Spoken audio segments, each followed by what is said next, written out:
तो आदाब, नमस्कार, गुड इवनिंग, सत श्री अकाल। एक बार फिर आप तमाम लोगों का स्वागत है क्राइम तक की कहानी के इस एपिसोड में। उम्मीद है पूरी फैमिली अच्छी होगी, अपना और अपनों का ख्याल रख रही होगी। अभी ईरान और इजराइल के बीच जंग जारी है और इसी बीच में डोनाल्ड ट्रंप का एक बयान आया था कि हमें पता है कि ईरान के सुप्रीम लीडर आयतुल्ला खामेनी कहाँ छुपे हैं, हमें ढूंढना मारना मेरे लिए बड़ा आसान काम है। फिर उसके बाद ईरान को यह धमकी भी दी कि सरेंडर कर दो वरना अंजाम बुरा होगा। फिर यह भी कहा कि हम 2 हफ्ते के बाद यह तय करेंगे कि ईरान के साथ क्या करना है। मतलब धमकी वमकी सब। अब मैं थोड़ा सा आपको दुनिया के किसी भी देश का नाम लीजिए और अगर वहाँ कुछ गड़बड़ हुआ है तो बस याद कीजिए। अफगानिस्तान हो, इससे पहले इराक हो, सीरिया हो, अभी हाल की बात कर लीजिए ना, इंडिया पाकिस्तान, जब दोनों के बीच ऑपरेशन सिंदूर के बाद एक दूसरे पर ड्रोन से और बाकी चीज़ों से हमला हो रहा था, तब यही डोनाल्ड ट्रंप थे अमेरिका के प्रेसिडेंट, जो अब तक शायद 19-20 बार बोल चुके हैं कि ये जंग हमने रुकवाई, सीज फायर हमने रुकवाई। बार बार भारत ये कह रहा है कि इसमें अमेरिका का कोई रोल नहीं है। पाकिस्तान ने पहल की, उनके डीजीएम जो भी हैं उन्होंने कहा, उसके बाद वो गिड़गिड़ाए, हमने जंग रोक दी। लेकिन ट्रंप साहब लगातार 19-20 बार से कंटिन्यू कहे जा रहे हैं कि हमने रोका, हमने ट्रेड की धमकी दी, तब ये दोनों देश मान गए और ये जंग रुक गई। क्रेडिट वो लेना चाहते हैं। दुनिया के किसी भी देश में कोई गड़बड़ हो, लड़ाई हो, झगड़ा हो, आपने सोचा हमेशा अमेरिका वहाँ क्यों कूद जाता है? चाहे सीरिया हो, ईरान, इराक, इससे पहले लेबनान, मिडिल ईस्ट के देश, अफ्रीका के देश, वेनेजुएला, कोई भी दुनिया के किसी भी कोने में कुछ हो रहा हो, वहाँ अमेरिका अपनी दादागिरी करने के लिए चला आता है। कभी आपने इसकी वजह सोची है? जैसे होता ना, बचपन में हम लोग स्कूल कॉलेज में देखा करते थे, 2 गुट में लड़ाई हो गई, कोई तीसरा दबंग आता था और वो दादागिरी करके फिर अपने हिसाब से फैसला सुनाता था। या फिर जो क्रिमिनल गैंगस्टर होते हैं वो भी यही काम करते हैं। तो वही काम तो अमेरिका कर रहा है भाई, जिससे तुम्हारी सरहद तक नहीं लगती, बॉर्डर तक नहीं लगती, हज़ारों मील दूर वो देश है, वहाँ उन 2 देशों के बीच में कुछ हो रहा है और आप बीच में कूद जाते हो, मतलब हर जगह। तो आखिर इस अमेरिकी दादागिरी की वजह क्या है? और ईरान और इजराइल के बीच जो अब चल रहा है, तो इसमें भी अमेरिकी दादागिरी की वजह क्या है? तो सिर्फ एक वजह है। वो एक वजह जिससे अमेरिका दुनिया भर में अपनी दादागिरी दिखाता है, वो एक वजह जिसकी वजह से अमेरिका सुपर पावर है, और वो एक वजह जिस दिन ख़त्म हो गई, अमेरिका घुटनों पर आ जाएगा, दादागिरी खत्म हो जाएगी। और वो एक वजह है अमेरिकी डॉलर, अमेरिकी करेंसी।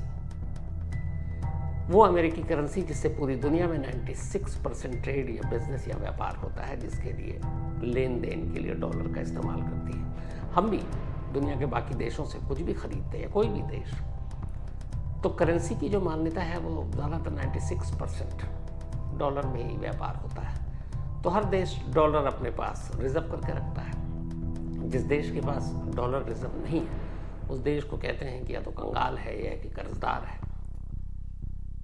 तो जिस दिन इस डॉलर का रुतबा खत्म हो गया और इंटरनेशनल करेंसी के तौर पर कोई और करेंसी आ गई, अमेरिका गया, फिर दादागिरी खत्म। लेकिन क्या ये हो सकता है? आज की कहानी कई ऐसी चीज़ों के साथ समेट कर लाया हूँ कि इसको आप समझेंगे तो फिर सारी चीज़ें आप समझ जाएंगे। अभी 2024 की बात है, ब्रिक्स की एक समिट हुई थी। ब्रिक्स के जो देश शामिल हैं उनमें Brazil, Russia, India, China, south Africa, Iran और कुछ को इनवाइट किया गया था, जिसमें यूएई, इजिप्ट और इथोपिया। तो इसी ब्रिक्स समिट में 2024 में, जिसके मेंबर रशिया भी है, रशिया के प्रेसिडेंट पुतिन ने एक करेंसी को प्रपोज किया था, ब्रिक्स करेंसी। यानी इस ब्रिक्स से जुड़े हुए जितने देश हैं, इन सब की एक करेंसी होगी। ये जो करेंसी आप देख रहे हैं, ये वही है जो एक प्रपोज किया था पुतिन साहब ने। और ब्रिक्स के मेंबर के अलावा बहुत सारे और देश ने भी कहा था कि ठीक है, हम भी इसको मानेंगे। अब इस करेंसी का मतलब क्या था? इस करेंसी का मतलब ये है कि दुनिया के ये जो ब्रिक्स के मेंबर हैं और बाकी देश इनके साथ जुड़ेंगे, उनके व्यापार का लेन देन ब्रिक्स की करेंसी में होगा, न कि डॉलर में। तो डॉलर का रुतबा तो वैसे ही खत्म होगा। फिर धीरे धीरे क्या पता दुनिया के बाकी देश भी ब्रिक्स की करेंसी को अपना लें। अब इसमें इंडिया भी था, लेकिन ये ऑफर करके कि इस करेंसी को हम चालू करेंगे, एक तरह से ब्रिक्स के देशों ने अमेरिका से पंगा भी लिया, क्योंकि डोनाल्ड ट्रंप का एक बयान आया कि जो भी ब्रिक्स की करेंसी लाने और डॉलर को मात देने की कोशिश करेगा उसके ऊपर वो 150% टैरिफ लगा देंगे। आजकल टैरिफ का चल रहा है, मतलब टैक्स। अब ब्रिक्स की इस करेंसी, किसी भी दुनिया की जो करेंसी होती है उसको कंपेयर करते हैं दूसरे करेंसी से। जैसे हम लोग करते हैं ना कि $1 इंडियन करेंसी में कितना हुआ, आजकल जैसे 86 रुपीज़ है पर डॉलर, हमारा वैल्यू काफ़ी गिरा हुआ है। तो ब्रिक्स की करेंसी आएगी तो उसको भी कंपेयर किया जाएगा डॉलर से। तो तय हुआ कि नहीं, डॉलर से नहीं करेंगे। फिर कैसे करेंगे? तो ये हुआ कि 40% गोल्ड के वैल्यू से करेंगे इन ब्रिक्स के देशों, और इसके साथ जो मेंबर जुड़ेंगे उन देशों के पास गोल्ड कितना रिजर्व है, तब सोना कितना है, और बाकी 60% उन देशों की करेंसी की जो वैल्यू है उसके हिसाब से जोड़ेंगे। तो 40% गोल्ड और 60% उन देशों की जो ब्रिक्स के सारे साथ जुड़े हुए हैं, उनकी करेंसी के वैल्यू के हिसाब से ब्रिक्स की वैल्यू तय की जाएगी। अब इसके लिए ज़रूरी है कि फिर तो गोल्ड हो। अब यहीं से कहानी शुरू होती है। अचानक 2017 के बाद से ही इंडिया गोल्ड को रिजर्व करने के पीछे पड़ गया। सोने का भंडार, अभी लास्ट ईयर 2024 में इंडिया पूरी दुनिया में नंबर 2 पे था, जिसने सबसे ज़्यादा गोल्ड खरीदा, आरबीआई ने, रिजर्व बैंक ऑफ इंडिया। अब अगर इसी तरीके से गोल्ड इंडिया, रशिया, चाइना, ये सब ब्रिक्स के मेंबर हैं, जमा करते गए तो 40% तो गोल्ड के हिसाब से ही वैल्यू हो जाएगी आपकी करेंसी की, 60% देश की अपनी इकोनॉमी और उनके हिसाब से, जीडीपी के हिसाब से। तो डॉलर को मात देने के लिए फिर काफ़ी हो जाएगा। और यहीं अमेरिका के कान खड़े हो गए कि ये देश गोल्ड को क्यों इतना जमा कर रहे हैं।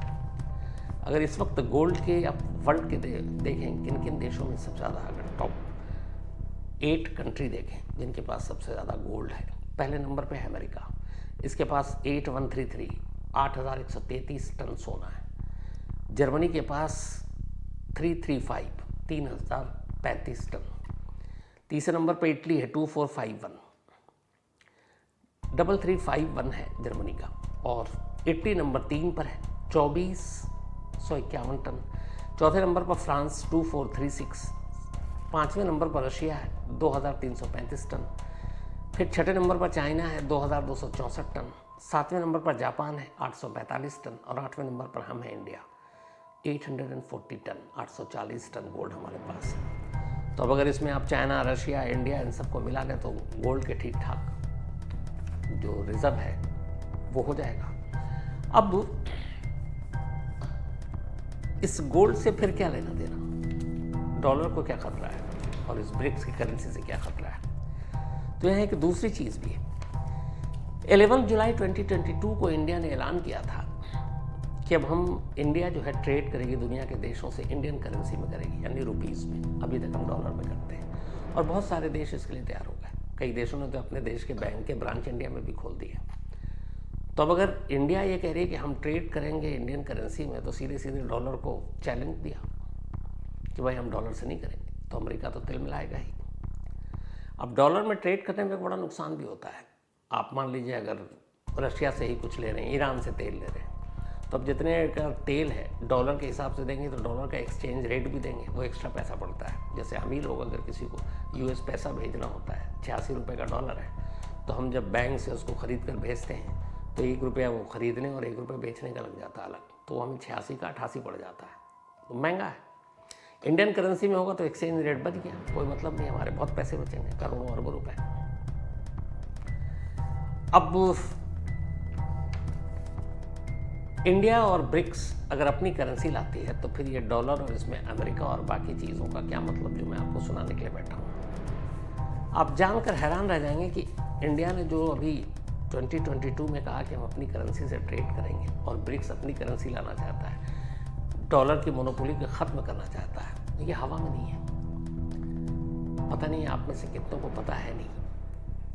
एक वक्त था जब इंडियन करेंसी की ये वैल्यू थी कि जो मिडिल ईस्ट के देश थे वहाँ इंडियन रुपीस चलता था। मतलब हमारे जो रुपए थे वो सिर्फ हमारे यहाँ नहीं चलते थे, बल्कि इंडियन करेंसी गल्फ में भी चला करते थे। जब अंग्रेज़ों की हुकूमत थी अपने यहाँ, तो ये मिडिल ईस्ट के देश भी अंग्रेज़ों के ही अंडर थे सब। तो फिर हमें आज़ादी मिली 47 में आज़ादी मिलने के बाद मिडिल ईस्ट के ये देश भी आज़ाद हुए। लेकिन आज़ादी के बावजूद तब भी उन्होंने अपनी करेंसी नहीं बनाई, बल्कि वो इंडियन रुपीस को ही अपनी करेंसी मानते थे। ओमान, यूएई पूरा, कतर, बहरीन, कुवैत, इन सब जगहों पर इंडियन रुपीस चलते थे। 19 आज़ाद हुए हम 47 से लेकर 60 तक इंडियन करेंसी चल रहे थे। मतलब ये पूरे मिडिल ईस्ट के अंदर सोचिए, इन देशों में हमारा भारतीय रुपया चलता था, तो उस वक्त रुपए के क्या वैल्यू था। अब अगर ब्रिक्स की करेंसी अपनी आ जाती है तो फर्क क्या पड़ेगा अमेरिका के डॉलर का। ब्रिक्स के जो देश हैं वो पूरी दुनिया की जो जीडीपी है, 37% जीडीपी सिर्फ इन ब्रिक्स के कंट्रीज के आते हैं। चाहे ब्राज़ील हो, रशिया हो, इंडिया हो, चाइना हो, साउथ अफ्रीका हो, ईरान हो, या फिर यूएई, इजिप्ट या इथोपिया जैसे मेंबर जो इसमें बुलाए गए थे। 37% जीडीपी इन सिर्फ कुछ गिने चुने देशों के हैं, बाकी के 63% पूरी दुनिया के हैं। इसके अलावा पूरी दुनिया की जो पॉपुलेशन है 45% आबादी इन्हीं ब्रिक्स के देशों में आती है। अब उसमें सिर्फ इंडिया और चाइना वैसे ही है जो 1/3 आबादी ले जाती है। तो ब्रिक्स का फिर दबदबा कितना होगा, इंडियन रुपीस से ट्रेड करने से डॉलर का क्या होगा। अब यही गोल्ड जमा करना, ब्रिक्स की करेंसी में साथ देना और इंडिया का ये ऐलान कि इंडियन करेंसी में हम ट्रेड करेंगे, अमेरिका इससे तिलमिलाया हुआ है और इंडिया के लिए एक खतरा है। अब कैसे, इसके लिए 2 एग्जाम्पल आपको देता हूँ। कर्नल गद्दाफी आपको याद होंगे, लीबिया 2011 में नाटो फोर्सेस ने लीबिया पर हमला किया, कर्नल गद्दाफी मारे गए और फिर उसके बाद से आज तक लीबिया एक अच्छा खासा जो देश जहाँ ठीक ठाक पैसे थे, कंगाली और गरीबी में अब जी रहा। लीबिया पर हमला करके नाटो देश ने इसलिए कर्नल गद्दाफी को सत्ता से हटाया, कहा गया मानवाधिकार का उल्लंघन, वहाँ पे डेमोक्रेसी नहीं, बहुत सारी चीज़ें इल्ज़ाम लगाए गए। सच्चाई ये नहीं थी, सच्चाई कुछ और थी। सच्चाई ये थी कि कर्नल गद्दाफी ने वही काम किया था जो अब ब्रिक्स और अभी इंडिया ने किया कि हम इंडियन करेंसी में ट्रेड करेंगे। कर्नल गद्दाफी ने एक अपना गोल्ड दीनार लाने का ऐलान कर दिया था, लीबियन गोल्ड दीनार। और इस लीबियन गोल्ड दीनार को वो अपने दोस्त कंट्री के साथ ट्रेड में इस्तेमाल करना चाहता था डॉलर की जगह पर। अब उस वक्त कर्नल गद्दाफी जो है वो अफ्रीकन यूनियन के प्रेसिडेंट भी थे और उसमें नाइजीरिया, ट्यूनीशिया, इजिप्ट, अंगोला ये सब साथी थे। तो ये हुआ कि अब डॉलर से कुछ नहीं, हम तेल वेल खरीदेंगे बेचेंगे, अब सिर्फ एक नया हम करेंसी ला रहे हैं और उस करेंसी का नाम होगा लीबियन गोल्डन दीनार। अब इसका लाने का मतलब था कि ये सारा तेल, ये वो सारा खेल, डॉलर का रुतबा कम। जैसे ये बात अमेरिका को पता चली और फिर ये पता चला कि लीबिया ने करीब 150 टन गोल्ड सोना जमा कर रखा है और चांदी भी। तो जब 150 टन गोल्ड जमा कर लिया और चांदी भी, और फिर लीबियन गोल्ड दीनार लॉन्च करने जा रहा है, डॉलर से ट्रेड नहीं होगा तो डॉलर का रुतबा कम होगा, अमेरिका की दादागिरी कम होगी, उस इलाके में रुतबा कम होगा। अमेरिका को मौका चाहिए था। अमेरिका ने कर्नल गद्दाफी पर ह्यूमन राइट वायलेशन, बाकी चीज़ों का इल्ज़ाम लगाया और उसके बाद लीबिया में कर्नल गद्दाफी का सत्ता पलट गया। आज लीबिया बुरे हाल से जी रहा है। क्यों? क्योंकि लीबिया ने सीधे सीधे अमेरिकी डॉलर को चैलेंज कर दिया था कि हम अपनी करेंसी लाएंगे, उसी में हम ट्रेड होगा, डॉलर में हम कोई ट्रेड नहीं करेंगे। पहला एग्जाम्पल था। दूसरा एग्जाम्पल उससे पहले का, इराक, सद्दाम हुसैन। सद्दाम हुसैन के ऊपर ये था कि वहाँ पर मास डिस्ट्रक्शन वेपन है, केमिकल वेपन है, ये सारी चीज़ें अमेरिका बार बार इल्ज़ाम लगाता रहा, कई टीमें गई, आज तक कोई हथियार इस तरह के मास डिस्ट्रक्शन वेपन इराक से नहीं मिले। लेकिन फिर भी इराक पर हमला हुआ, सद्दाम हुसैन को ढूंढा गया, फिर अमेरिका की ही निगरानी में वहाँ कोर्ट बैठाई गई फर्जी टाइप और फिर सद्दाम हुसैन को फांसी दे दी गई। सद्दाम हुसैन के ऊपर मास डिस्ट्रक्शन वेपन रखने का इल्ज़ाम जो था वो एक झूठ सा इल्ज़ाम था। कहानी असल में वहाँ भी वही थी।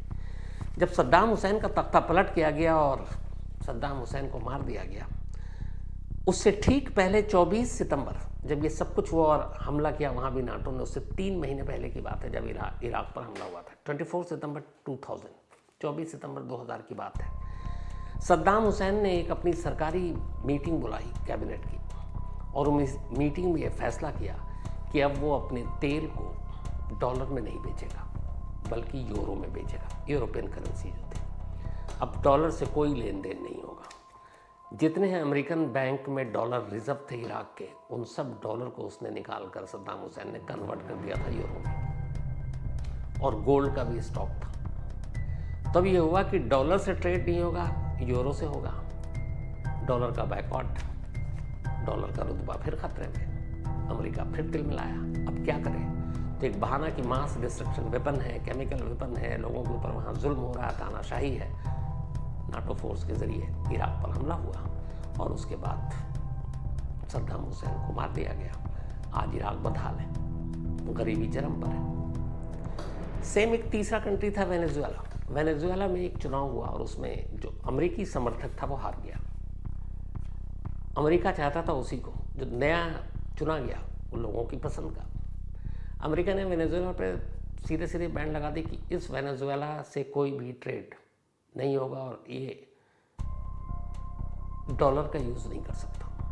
अब वेनेजुएला की करेंसी रद्दी का वो बन गया, भूखमरी आ गई, कंगाली आ गई, क्योंकि कोई भी उससे ट्रेड नहीं कर रहा, कोई भी डॉलर को यूज़ नहीं कर सकता, उस पर डॉलर पे पाबंदी भी लगा दी गई सब।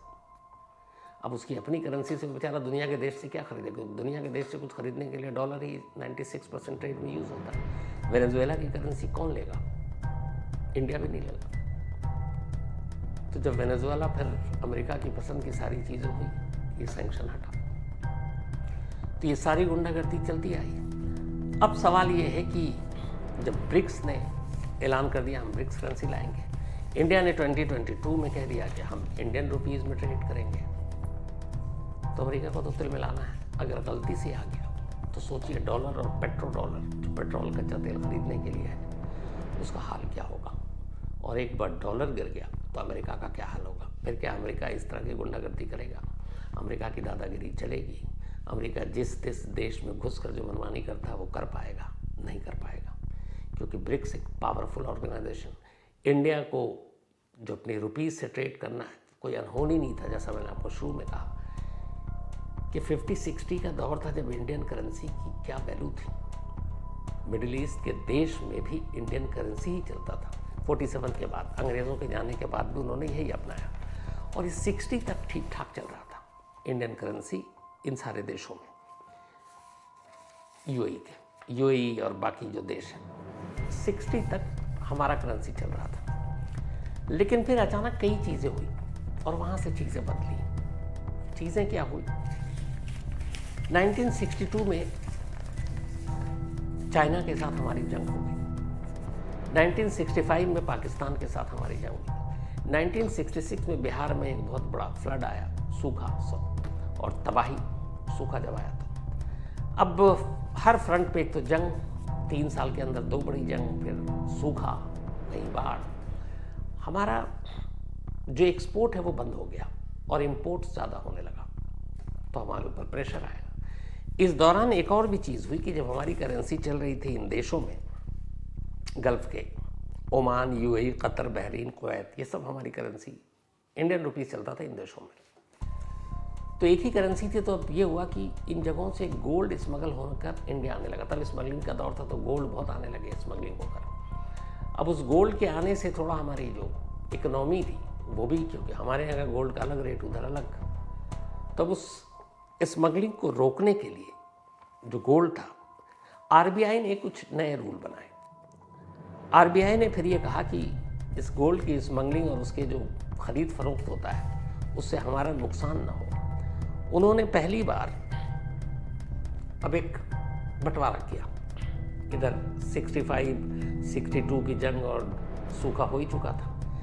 अब गल्फ़ के इन देशों के लिए, ओमान, यूएई, कतर, बहरीन और कुवैत के लिए खास तौर पर एक नई तरह की अब करेंसी छापनी शुरू की आरबीआई ने। जो करेंसी पिंक करेंसी हुआ करती थी और इसको Z1 सीरीज़ कहा जाता था। इस करेंसी को Z1 सीरीज़ इन देशों के लिए ये जो नाम लिया मैंने आपको, ओमान, यूएई, कतर, बहरीन और कुवैत, ये शुरू किया।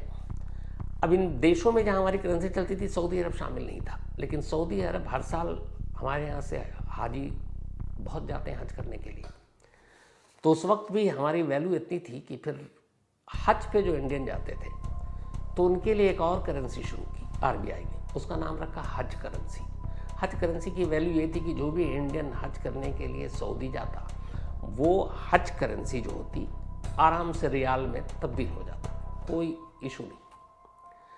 तो पिंक करेंसी इस गल्फ के देशों के लिए और हज करेंसी सऊदी अरब जाने वालों के लिए, ये दोनों सब कुछ अच्छा चल रहा था।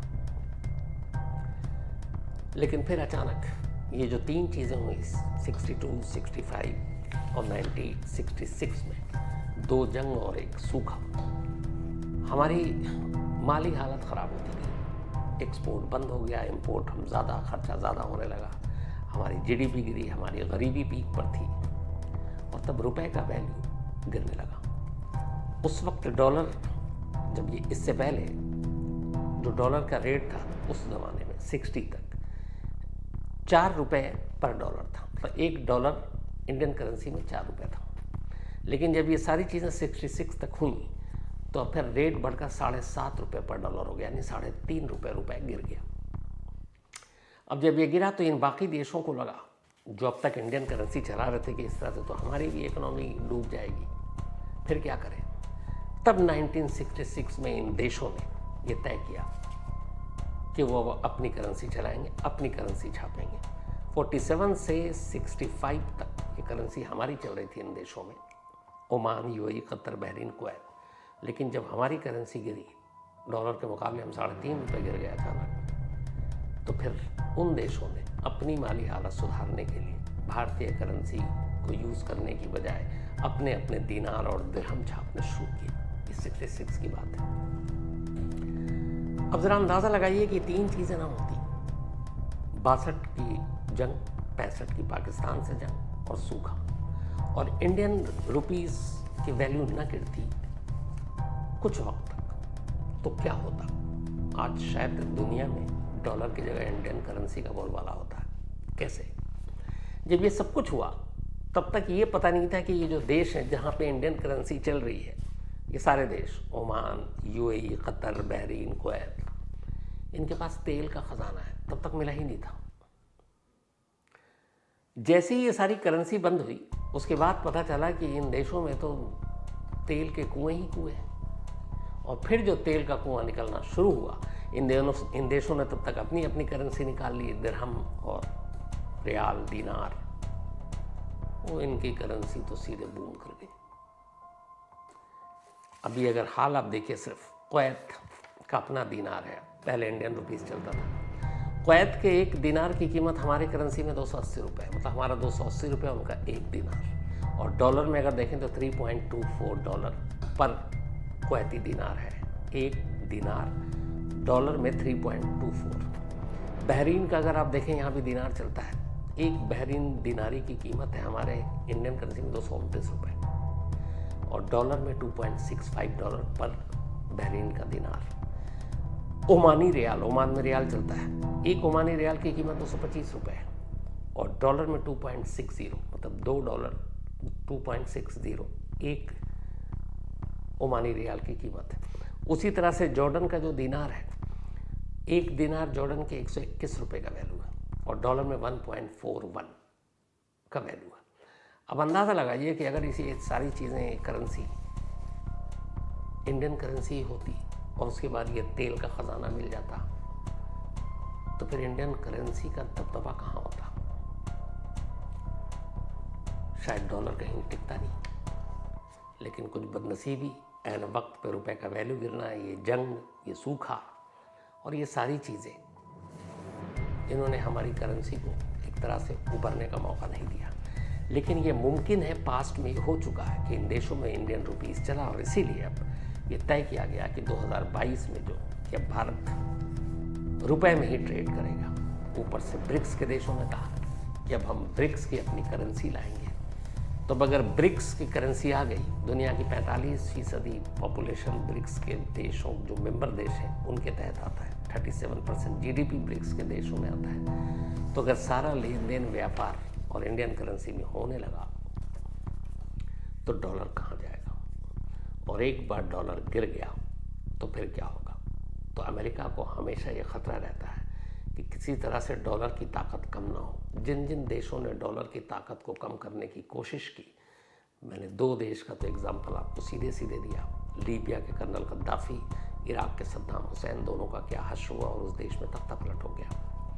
तो जब जब डॉलर पर आ जाएगी, अमेरिका इसी तरह की हरकत करेगा, और अमेरिका की दादागिरी ही ये डॉलर और पेट्रो डॉलर पर है। अगर इसकी ताकत कम हो गई और दुनिया में इंटरनेशनल करेंसी के तौर पर कोई और करेंसी उभर कर आ गई, उसी दिन अमेरिका की दादागिरी खत्म।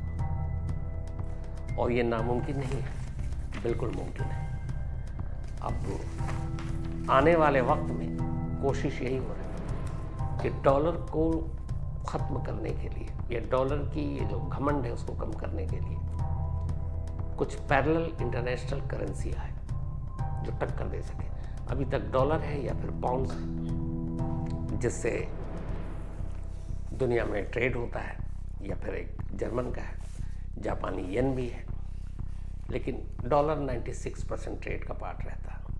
और जिस देश में डॉलर रिजर्व बैंक जो रखता है, वो देश ट्रेड के लिए सबसे आसान होता है, क्योंकि उनकी माली हालत का अंदाज़ा ही लगाया जाता है कि कितने डॉलर हैं और कितने गोल्ड हैं। तो इंडिया ने जो गोल्ड का स्टॉक जमा करना शुरू किया है, ये अमेरिका को अब खटक रहा है, क्योंकि उससे डर है कि कहीं इस गोल्ड के ज़रिए इंडिया और ब्रिक्स के देश इतने पावरफुल ना हो जाए कि अपनी करेंसी लाए और उस करेंसी के ज़रिए सीधे सीधे डॉलर को टक्कर दे दें या पीछे छोड़ दें।